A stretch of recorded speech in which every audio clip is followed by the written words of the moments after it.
Welcome everyone. We are back. We are continuing the part 2 of Is the Law of Yahuah a Burden? And we are gonna just shortly comment about the fact we just read Numbers 5 saying that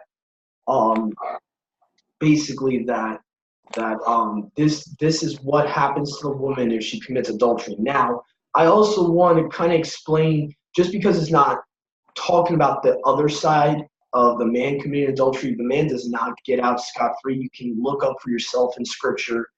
Both parties of committing adultery actually get stoned, especially when a man takes a woman that has been betrothed to be another man's wife. He actually gets stoned, and the girl that's been betrothed gets stoned. So both ways.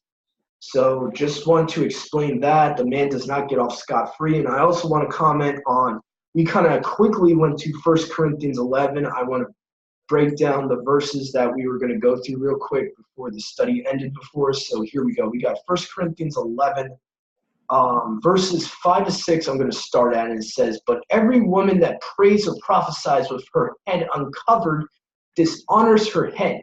For that is even all one as if she were shaved. For if the woman be not covered, let her also be shaved. But if it be a shame for a woman to be shorn or shaven, let her be covered." Okay, so basically it means that without a covering, she might as well be shaved. So, and now I want to go to verse 10, which kind of gives you an explanation why Paul's putting an emphasis on the head covering for a woman. For this cause, the woman is obligated, let me go to the Aramaic here. Because this, a woman is obligated to have authority over her head for the sake of the Malachim. Now this, 1 Corinthians 11:10, is referring to the Genesis 6 experiment of Genesis 6 verse 4. If you want to go there to kind of see why Paul's referring to the Malachim, okay, he obviously knows what the sons of Elohim refer to, okay, so he's basically warning women for their protection and because they should have authority over their own heads. Now, obviously, if you go further on to the chapter, we're not really going to touch on it, but if you go further on to the chapter, men should not have their heads covered when they're prophesying. So the opposite for the men, because the men are the head of the household and their authority is Messiah. So Yahushua is their authority, and they're not to have their heads covered. It would be a shame for them. So it's a shame for a woman to have their heads not covered, and it's a shame for a guy to have his head covered when they're praying and prophesying. So that's the context of that.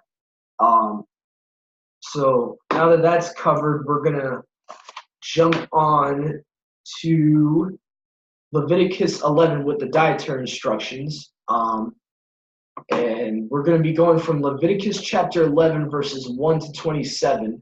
It's pretty much almost all this chapter talks about the dietary instructions of Yahuah. So let's go there. I'm going to put my share screen on now so you guys can follow with me here. All right. So, "And Yahuah spoke to Moshe and Aaron, saying, Speak to the sons of Yashrael, saying, These are the beasts which you shall eat of all the beasts that are upon the earth, every beast parting the hoof, and making the divisions of 2 claws, and chewing the cud among the beasts. These you shall eat." So now, this doesn't seem like much of a burden. I mean, he's actually saying these type of animals we can actually eat. "But of these you shall eat of those that chew the cud, and of those that part the hoofs and divide the claws, the camel, because it chews the cud, but does not divide the hoof. This is unclean to you." So pretty much Yahuwah is saying, okay, you don't eat the camel because it doesn't part the hoof, and because it does not divide the hoof, even though it chews the grass, you cannot eat it. So pretty much these are animals that Yahuwah is telling us which we can eat or can't eat. So to me, that's not a burden. Verse 5, "And the rabbit, because it chews the cud, but does not divide the hoof, this is unclean to you. And the hare, because it does not chew the cud and does not divide the hoof, this is unclean to you. So the hare is known as the rabbit. Okay, so he's saying we're not to eat the rabbit. So hare and rabbit are pretty much the same thing. I think they might be a little bit different. I think the hare might be a bunny, but I mean, it's pretty much the same thing. Verse 7 says, and the swine, which refers to pork, ham, bacon, certain sausages, that is the type of meat we're not supposed to eat, because the animal divides the hoof and makes the claws of the hoof but does not chew the cud. It's unclean to you. So for an animal to be clean, for a beast, a four-legged animal to be clean, it has to divide the hoof and the claws and chew the grass, the cud. So if they don't have both, if they only have one or the other, it's unclean. And that's what the pig is. It's unclean. Verse 8, you shall not eat of their flesh, and you shall not touch their carcasses. These are unclean to you. And just a comment, even doctors understand that pigs and all these unclean animals are bad, especially the pig, especially the swine. So they actually, people are starting to find out now how bad it is to eat pigs, that you can actually get sick from eating them. They're a garbage disposable. They're a living, basically trash can. Okay, so same, and we're going to get into more of the unclean animals here.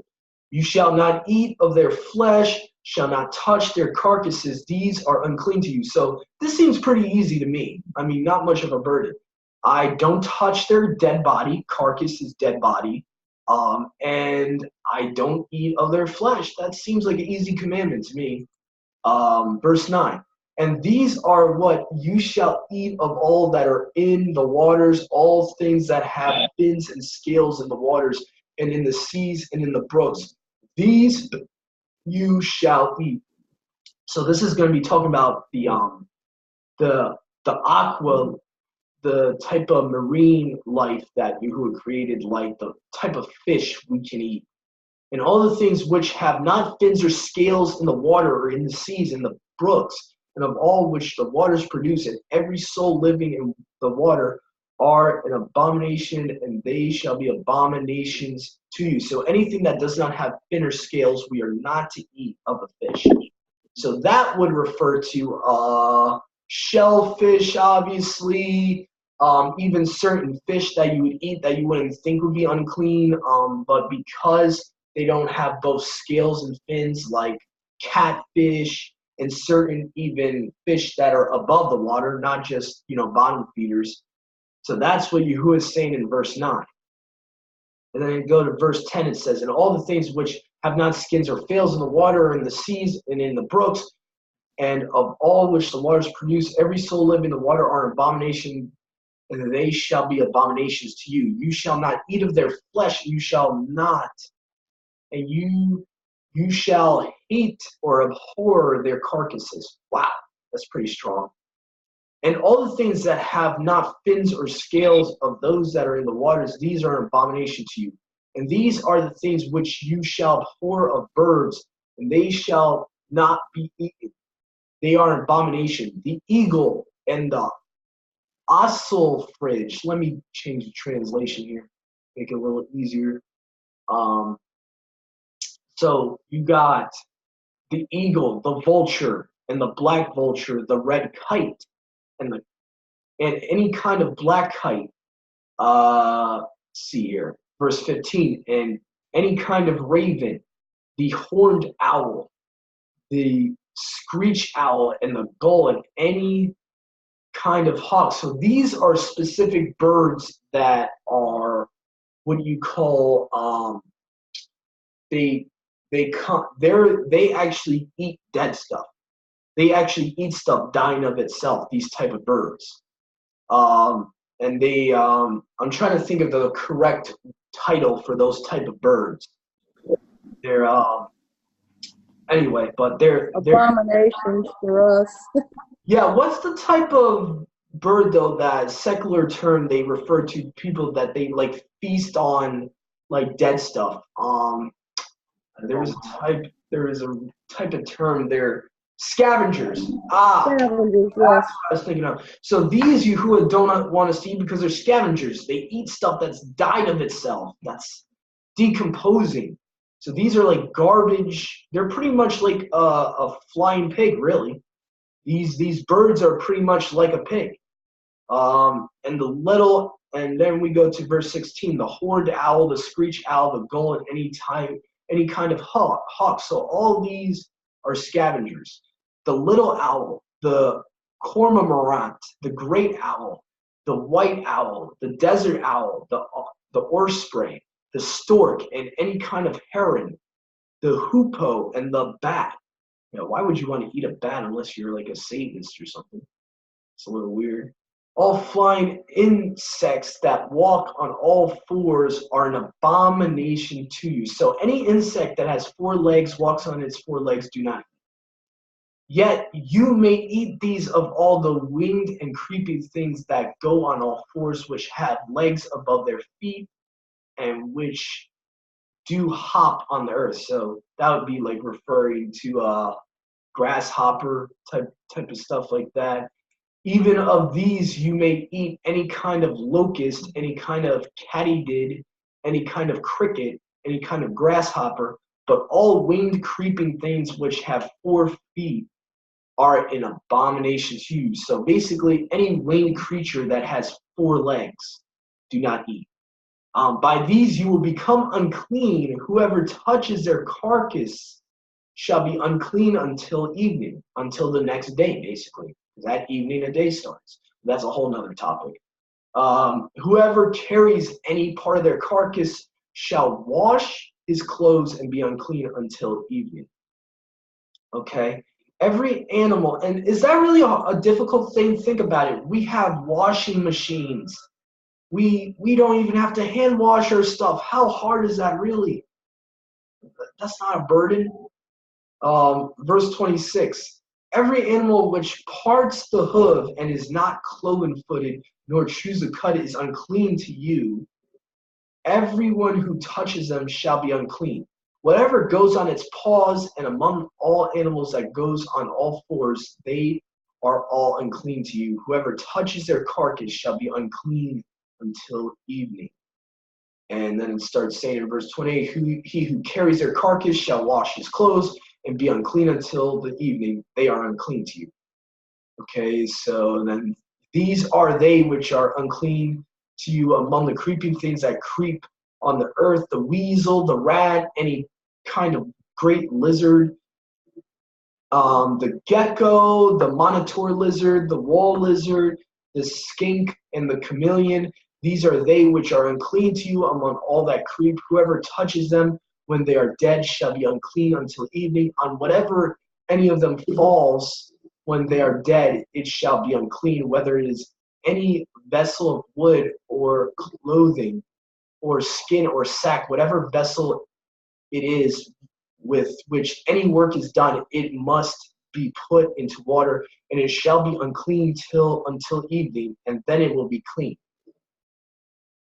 So pretty much we can stop there. So you pretty much get the point. This is the laws of what we are to eat, what not to eat. It's not that hard. It's not a burden.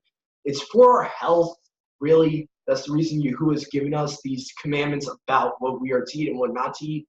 If you're eating, scavenger birds, you're basically eating a garbage disposable. Same way you're eating fish that are not clean, that don't have skins and scales, you're eating garbage disposable. That's the whole point of lobsters and all of them. If a little experiment, you can take shellfish out of a fish tank and the water will not get clean. So that's just a little experiment to show what their purpose is by Yahuah. But now we're going to go on to, I believe, after Leviticus 11. Now we're going to go to Leviticus 23. Let me just keep track of how much time we got here. Okay, yeah, we still got a bit of time. All right, so we're going to go to Leviticus 23 next. And this is known as the appointed times of Yahuah. This is his feasts. And we're not going to go through the whole chapter. We're just going to pretty much just go through the verses that pretty much show you all his feast days and what to do on them. So obviously the first, we're going to start at the second verse here. Actually, the third we'll start at. 6 days shall work be done, but on the seventh day is a Sabbath of solemn rest, a set-apart convocation. You shall do no kind of work. It is a Sabbath to Yahuah in all your dwellings. So, and to me, it's very interesting that it says a rest. So when you read in Hebrews 4:9, chapter 4, verse 9, where it says, therefore a rest remains for the people of Yahuah. You should really think about that, what the word rest really means. Obviously, it's referring to the Sabbath. Verse 4, these are the feasts to Yahuah, set-apart gatherings, which you shall call in their seasons. So they're appointed times, feasts. These are his feasts, not the feast of Jews. In the first month, on the 14th day of the month, between the evening times, is Yahuah's Passover. And on the 15th day of the month is the feast of unleavened bread. To Yahuah 7 days you shall eat unleavened bread. And the first day shall be set apart gathering to you. You shall do no servile work. And you shall offer whole burnt offerings to Yahuah 7 days. And the seventh day shall be a set apart gathering to Yahuah. You shall do no servile work. So now these are talking about, we just went through Passover. And then the next one is going to be in verse 9. We have the Feast of First Fruits. So, and Yahuah spoke to Moshe, saying, speak to the children of Yashrael, and you shall say to them, when you shall enter into the land which I give you, and reap the harvest of it, then you shall bring a sheaf, the first fruits of your harvest, to the priest, and shall lift it up, the sheaf, before Yahuah to be accepted for you on the morrow after the first day. The priest shall lift it up. So it's basically saying, after the day after the first day, you shall lift up the sheaf offering. So, and you shall lift it up before Yahuah to be accepted for you. So verse 12 says, and you shall offer on the day in which you bring the sheaf a lamb, without blemish of a year old, for a whole burnt offering to Yahuah. So in the Levitical priesthood system, which is established in this book specifically, in the book of Leviticus. So this is talking about, according to the Levitical priesthood, they would offer a lamb as a whole burnt offering to Yahuah on that day. Okay, and verse 13, and its meat offering 2/10 portions of fine flour mingled with oil, and it's a sacrifice to Yahuah, a smell of sweet savor to Yahuah, and his drink offering the fourth part of a hin of wine. And you shall not eat bread or the new parched corn until this same day, until you offer the sacrifices to your Elohim. It is a perpetual statute throughout your generations in all your dwellings. So verse 14 specifically is a commandment not to eat corn, parched corn, or eat bread until you offer the sacrifices to Yahuah. It doesn't seem like a hard or burdensome commandment there. Verse 15, and you shall number to yourselves from the day after the Sabbath, verse 15, from the day on which you shall offer the sheaf of the heave offering 7 full weeks.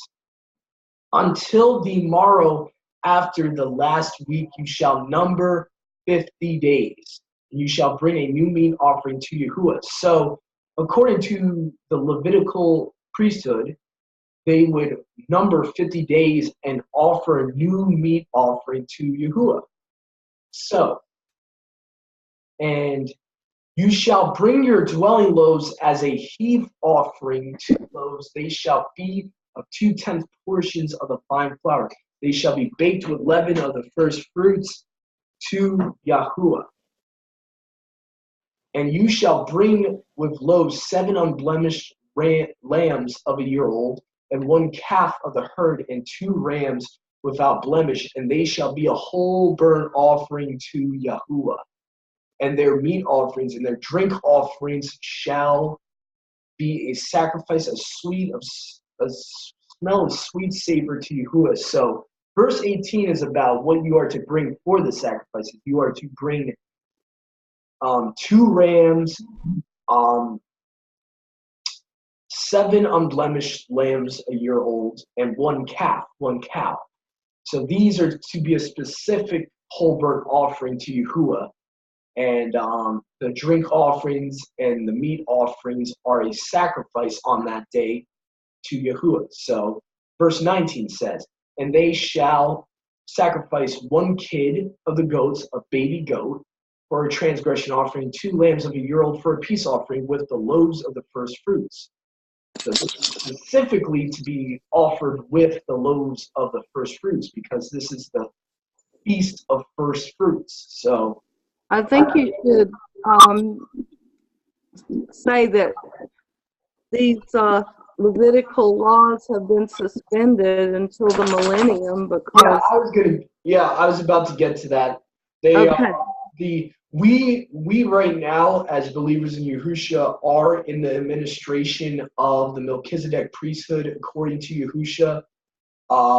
Now, once he returns, if the Levitical priesthood, according to what Ezekiel 44 says, according to Isaiah 66 says in verse 21, the Levitical priesthood will be brought back in. Because Yahushua, if he's on earth, he would not be a priest, according to what Paul says in the book of Hebrews.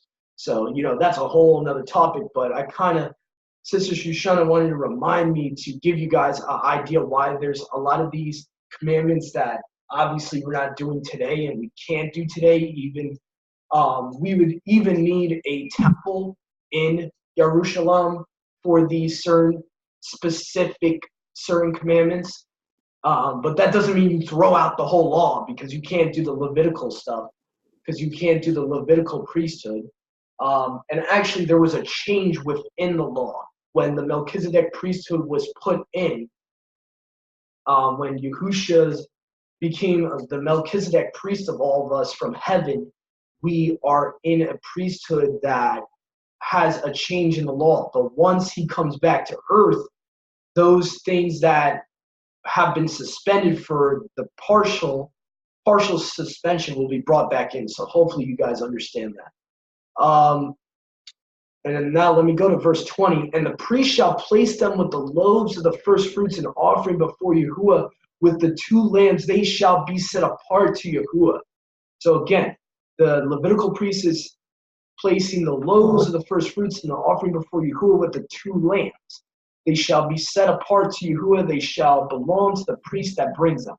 So these offerings are actually belonging to the priest. So as you later on read in Scripture, according to the law, the priests are actually to eat the sacrifices they offer to Yahuah.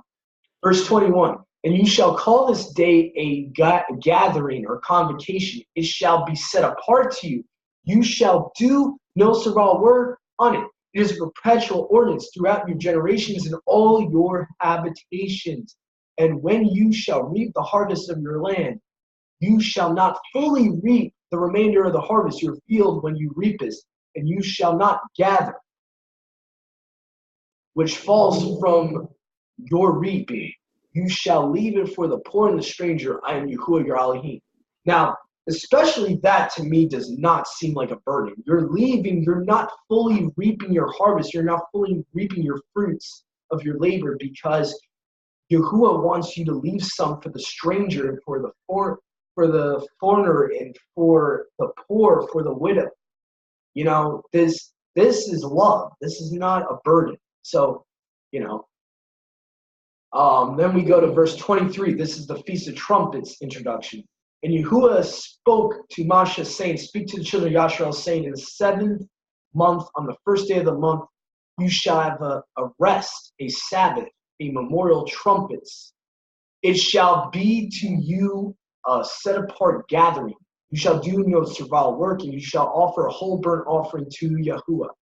So that's pretty simple. You're to rest. It's a Sabbath. You are to blow the trumpets. Very simple commandments. And really the only laborious thing is obviously the Levites gotta, on that day, even though it's a Sabbath, they have to put the sacrifices in the temple. They're not working on that day by doing that, but it's a commandment for them to actually bring a whole burnt offering to Yahuah. So Verse 25, you shall do no servile work, you shall offer a whole burnt offering to Yahuah. So that's the end of the Feast of Trumpets. Now we're at the Day of Atonement, which is another appointed time. And Yahuah spoke to Moshe, saying, also on the 10th day of the 7th month is a day of atonement. It shall be a set apart gathering to you, and you shall humble your souls. And there's multiple ways you can do that. The two main ways I know of personally to humble yourself is to really, it's a day of repentance. It's a day of looking inside yourself at your past sins and to truly, truly think about the past year, how much Yahuwah has had mercy on you and how much you have messed up and how much you still have to repent of. And also, many people take it as a day of fasting. Fasting is another way of humbling your souls. So to each his own with their conviction on the way you want to humble your soul. I'm not a Pharisee about that. And offer a whole burnt offering to Yahuwah. Okay, so now basically the two commandments is to humble your soul, humble yourself, and to offer a whole burnt offering, and it's also a day of rest, as we read on. Verse 28, you shall do no work on this selfsame day, you should do no work at all, for this is a day of atonement for you, to make atonement for you before Yahuwah your Elohim. Every soul that shall not be humbled in that day shall be cut off from among its people.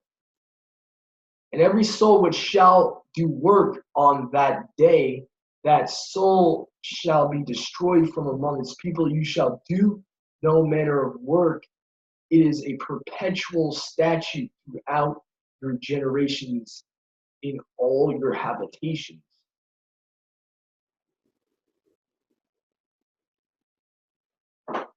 It shall be a set apart Sabbath to you. You shall humble your souls from the 9th day of the month, from evening to evening.